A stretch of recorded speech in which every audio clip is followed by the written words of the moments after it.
बिस्मिल्लाहिर्रहमानिर्रहीम, अस्सलाम वालेकुम। Welcome to my YouTube channel. आज की हमारी ये जो वीडियो है ये ऑर्गेनिक खाद के हवाले से बनाई जा रही है। जैसा कि आप लोग देख रहे हैं कि ऑर्गेनिक जिसको हम गोबर कहते हैं, जानवरों की रूड़ी कहते हैं, उसको हम खाद के ज़मीन के अंदर जो है वो बखेर रहे हैं।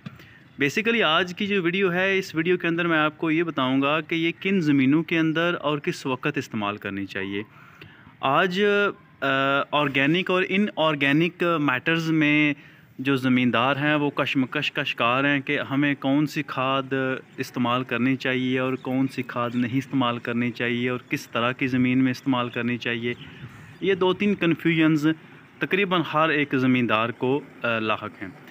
आज की इस वीडियो के अंदर बेसिकली मैं आपको बताऊंगा कि ऑर्गेनिक जो खाद है हमें उन ज़मीनों के अंदर इस्तेमाल करनी चाहिए जिन ज़मीनों का पीएच लेवल ज़्यादा है, यानी कि जिन ज़मीनों के अंदर आपने जो खादें हैं और स्प्रे हैं वो बहुत ज़्यादा की हैं, और वो उन ज़मीनों के अंदर आमतौर पर की जाती हैं जिनमें हम सब्ज़ी काश्त करते हैं।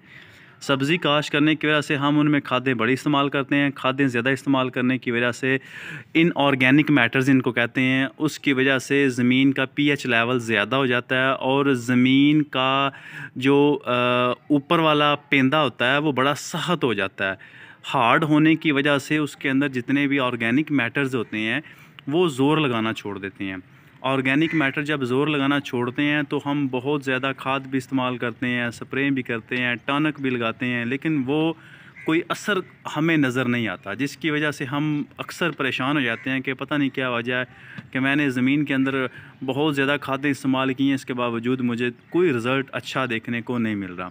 उसके लिए ज़रूरी है कि उन ज़मीनों का पीएच लेवल नीचे किया जाए, मतलब उसके अंदर ऑर्गेनिक खादों का ज़्यादा से ज़्यादा इस्तेमाल किया जाए, जिससे आपकी ज़मीन का पीएच लेवल नीचे आएगा और उस ज़मीन के अंदर मौजूद जो न्यूट्रेंट्स होते हैं, जैसे फास्फोरस है, पोटाशियम है, नाइट्रोजन है, और भी जिंक है, और भी जो जितने भी न्यूट्रेंट्स होते हैं वो खुद ब खुद ज़ोर लगाना शुरू कर देते हैं। क्योंकि जब ऑर्गेनिक मैटर्स हम डालते हैं तो वो जो न्यूट्रेंट्स हैं वो हार्ड फॉर्म में, यानी कि पत्थर की फॉर्म में, सिंपल एग्जांपल समझ लें कि पत्थर की फॉर्म में वो बन चुके होते हैं, और उनको पिघलने के लिए या खोरने के लिए जो ऑर्गेनिक मैटर्स होते हैं वो बड़ा अहम किरदार अदा करते हैं। दूसरी बात आती है इस्तेमाल का टाइम। असल में इस खाद की मिकदार ज़्यादा होती है, यानी कि आम तौर पर जैसे हम इनऑर्गेनिक जो मैटर्स होते हैं वो खाद यूरिया, डीएपी, पोटाश या फास्फोरस, कोई भी खाद हम इस्तेमाल करते हैं वो 1-2 बोरी 1 एकड़ के अंदर मैक्सिमम 3-4 बोरी डाल लेते हैं।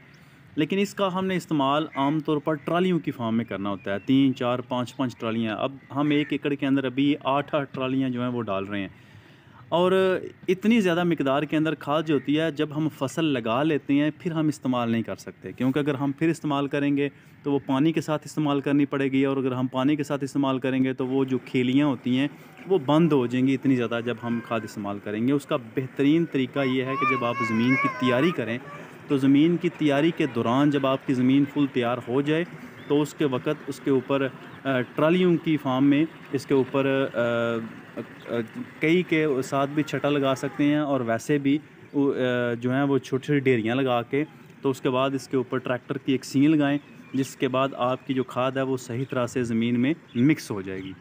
और इसमें एक चीज़ का एहतियात आपने करनी है कि जब आपने ये ऑर्गेनिक खाद यानी कि गोबर खाद जो है वो ज़मीन के अंदर डालनी है तो इसको 3-4 जो धूप हैं वो लाजमी लगानी है, यानी कि जिस दिन ये सही तरह से खुश्क हो जाए हल चलाने के बाद फिर इसके अंदर आपने खेलियाँ डालनी हैं। क्योंकि अगर आप ज़्यादा कच्ची खाद होगी तो जब आप खेलियाँ डालेंगे तो बहुत ज़्यादा जो छोटा कीड़ा होता है, सुंडी वगैरह होती है, वो पैदा हो जाएगी और आप जो भी फसल लगाएंगे उसका आपको नुकसान हो सकता है। ये एक छोटी सी एहतियाती तदाबीर है। इसके बाद आपने क्या करना है, ज़मीन तैयार करने के बाद कोई भी फसल लगाएं तो इंशाल्लाह ताला आपको इसका रिज़ल्ट देखने को मिलेगा। लेकिन इसमें एक चीज़ याद रखिएगा, इसका रिज़ल्ट फ़ौरी तौर पर नहीं होता, फ़ौरी तौर पर इसका रिज़ल्ट नहीं होता, जिसकी वजह से हम दोस्त भाई जो ज़मींदार हैं वो ये समझते हैं कि शायद ये ज़ोर नहीं लगाती। इसका असर जो होता है वो रफ्ता रफ्ता होता है, आहिस्ता आहिस्ता से इसका असर नज़र आता है, और आहिस्ता आहिस्ता से असर नज़र आने की वजह से आपकी ज़मीन का जो पीएच लेवल होता है वो भी नीचे आता है। ज़मीन में मौजूद जो न्यूट्रेंट्स होते हैं वो खुद ब खुद काम करना शुरू कर देते हैं, जिससे हम ये कह सकते हैं कि ये कोई नुकसानदेह चीज़ नहीं है बल्कि बहुत फ़ायदा मंद है। इसको अपनी ज़मीनों के अंदर लाजमी इस्तेमाल करें।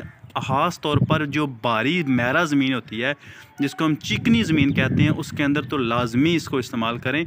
रेतली ज़मीन के अंदर कोशिश करें कम इसको इस्तेमाल कर दें। उम्मीद करता हूँ वीडियो अच्छी लगी होगी। वीडियो अच्छी लगी हो तो चैनल को कर दें सब्सक्राइब। इसी के साथ इजाज़त दीजिए। नासिर वड़ैच, अल्लाह हाफिज़।